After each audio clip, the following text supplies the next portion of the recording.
Good afternoon mga guys. Magluto taog ka ng chicken butterfly daw ni siya. Hatay manok, hara siya. Hatay sugar. Hatay kana siya. Hatay star anise, hara chili. Kana siya, kana oyster, og soy sauce, og kana powder. So napainit na kong kawali. So, kung nainit na itong kawali, na sa bato dira. Ayan na guys, tabutan ko na siya.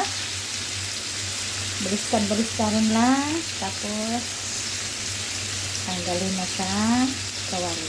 Pag ma-brown-brown na siya. Ayan na guys, nabaliskad ko na siya. So, i-transfer ko na siya sa plato. Lagyan natin ito ng sibuyas.